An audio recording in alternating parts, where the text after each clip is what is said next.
Hello, my name is Cheryl Wilson, and thank you for coming back to my channel. I wanted to share with you, and what better time than the new year, just some thoughts that have been on my mind, some like artist intentions that I'm thinking about. I thought I'd share with you.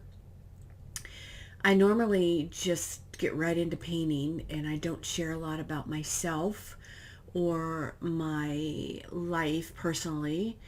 And some of you have asked if I would talk more about myself periodically.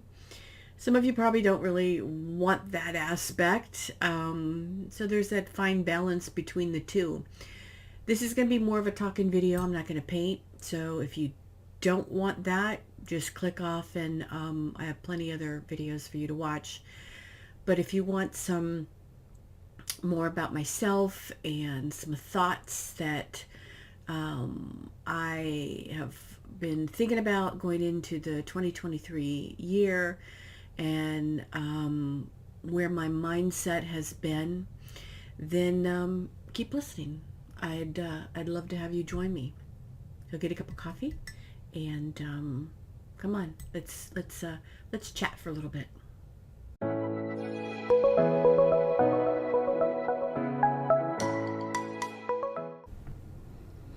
I just wanted to sit down and talk with you. It is the new year. There's so much going through my mind right now. But one of the things I wanted to talk to you was coming into the new year, expectations, and where my mindset is. And I know that if I'm thinking this, then so are a lot of other artists or a lot of other women. I have taken a break from YouTube for a while, and I appreciate all the wonderful comments that I've had. One person did ask where I've been, and that was my dad. And he's so cute. He notices, I've mentioned him before, he notices everything about me. And if you look at my Instagram, you'll see me. I visited him, and we sat down and talked about inspiration, and he played the cello for me. He's beginning at the cello. He had played, he was a musician his whole life. He played the French horn.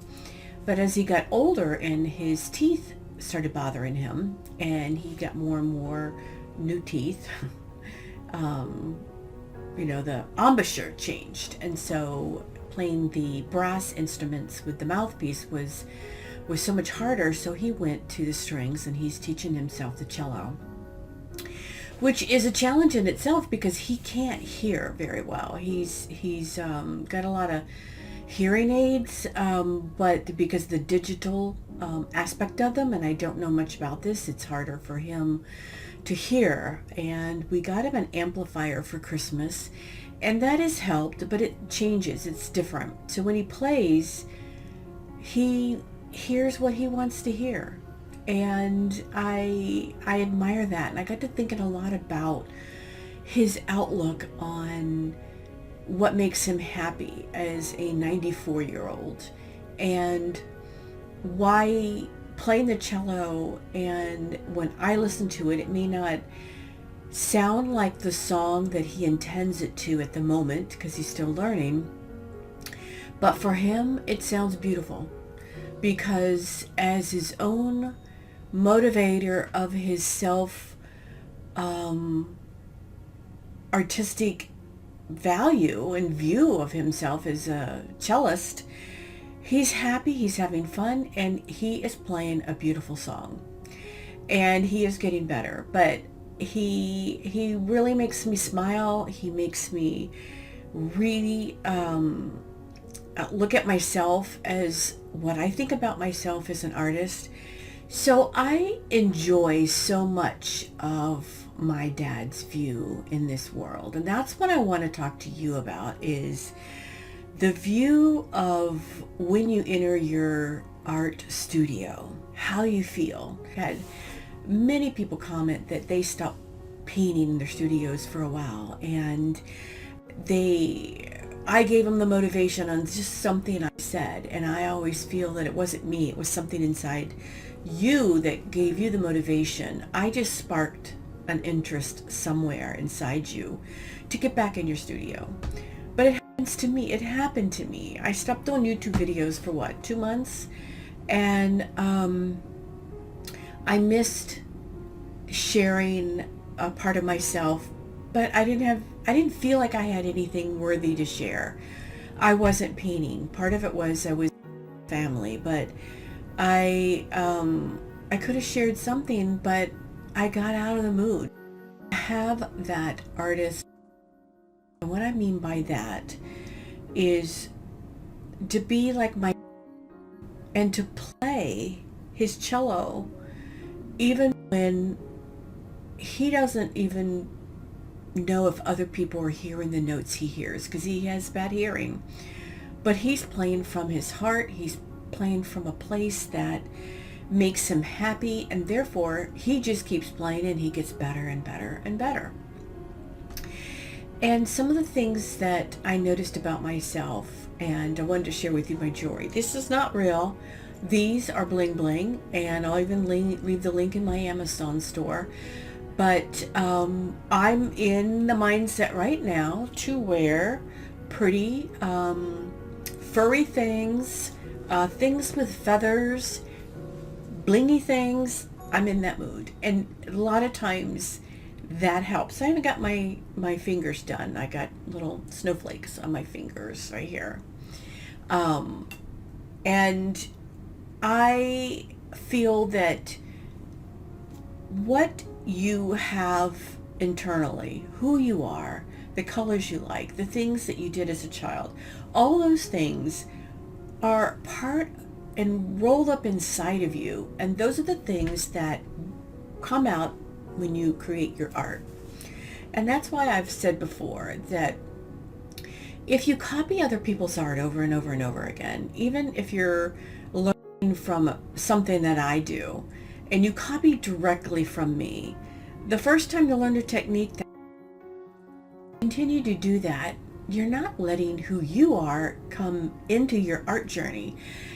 And I did that for a long time, and I realized, and the day I realized that I had my own voice, and honestly, I'm rethinking a lot of where I am in my journey, the things that I love, a more cohesive body of art and pieces, and I'll talk more about that later. But I come to the art table with more of who I am genuinely, the marks I love, then I am happier in my journey. And the other thing, if you start your day, even if you don't feel like getting in your studio, if you start your day with some type of a pattern, for instance, like make your bed. And to me, that is a must to make your bed. It just starts getting you organized in the right mindset. Something about a made bed is, if you've never done it, start. Well, you know. So the other thing is meditation. For me, it's reading the Bible or reading a devotional or having some time where I talk to God and I let God direct my entire mindset for the day. And that helps when I get upset about something. The trash man leaves my trash can in the middle of my driveway. And I don't know why he does that, but they do that. But if I were to let that bother me, then that festers into my art. But if I were to have the mindset in the morning where I've read some scripture, or I've had my time with God, or I've talked to someone else about some things that I felt God has brought into my life, then it sets that mindset so when I see the trash man leave the trash can in the middle of my driveway, I don't let that bother me so much. I hope I'm making sense when I'm saying this. So tell me if you can relate to the mindset in the morning and how that can either poison you for the rest of the day or help you in more positive thinking. And then getting in that mindset, being in the right place, having the right meditation, even if you were to do yoga or just sit and calm yourself down so that the rest of the day is set with this making your bed, being organized, having a good mindset, and then there's so many health things that can be brought into it. But I think that helps bring you into the mindset of when you get in to do your art and sit down to work in your journal or on a painting, you're already partway there, if that makes sense. I'm going to go get a cup of coffee and I'll be right back. So go get a cup of coffee and come back with me.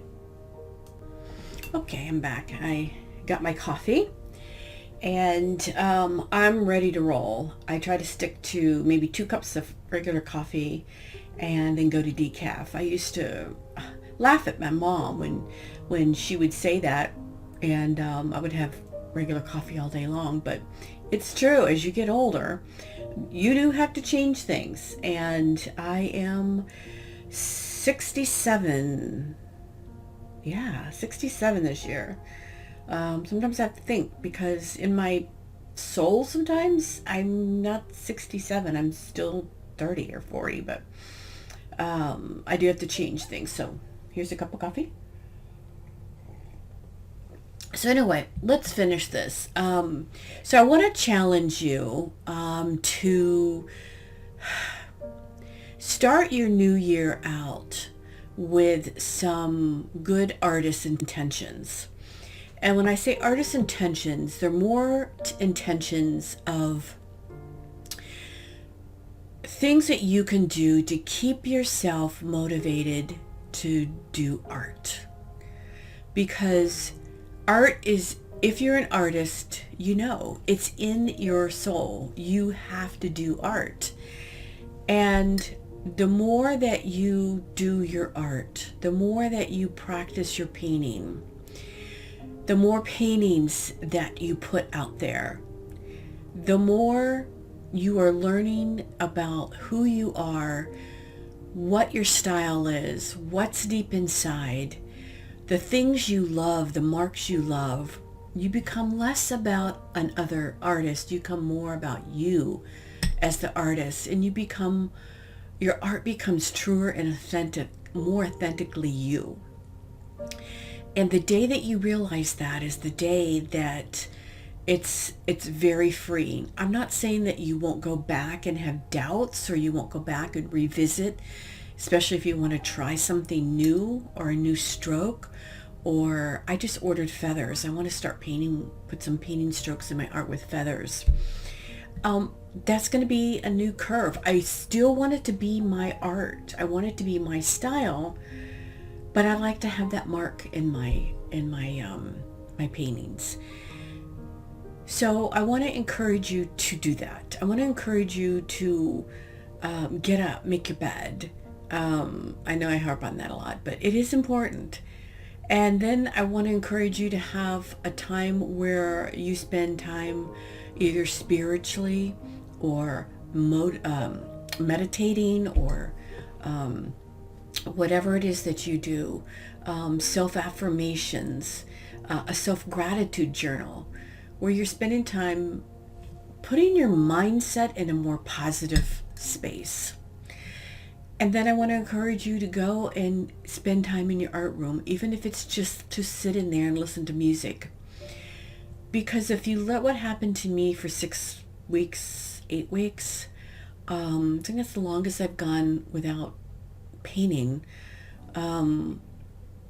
it starts to get to be a habit, and you don't want that to happen. You want to get back into a flow, and the quicker you do that, the more you set yourself up some parameters, I think the better you will feel and the more apt you will be to continue your art practice. I hope that makes sense.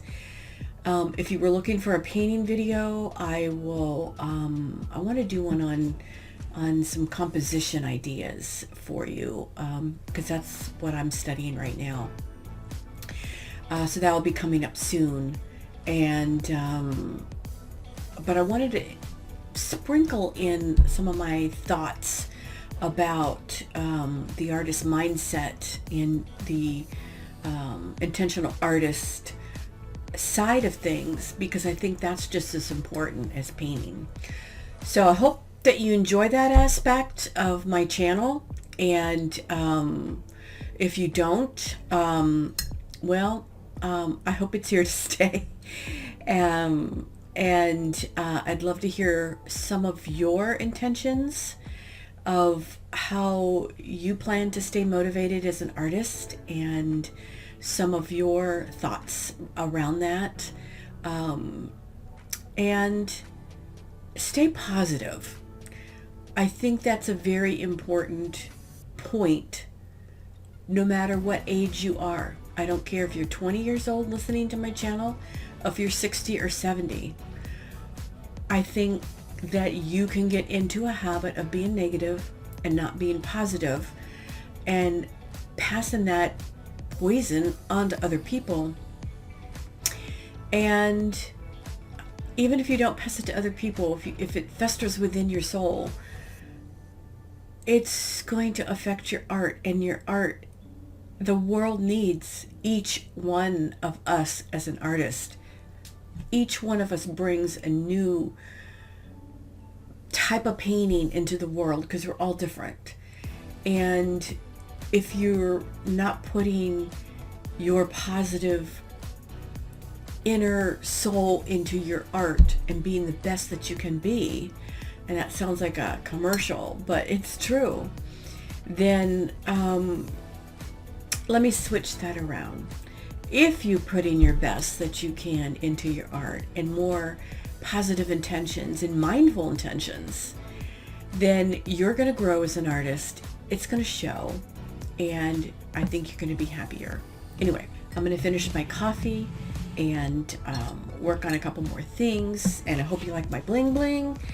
And I'm going to show you a new white shawl that I got too in one of my videos, and I will have to remember to take it off before I paint. But I just wanted to share this part of me, because it is a part of me as an artist, and I wanted to be more mindful to share more of who I am this year.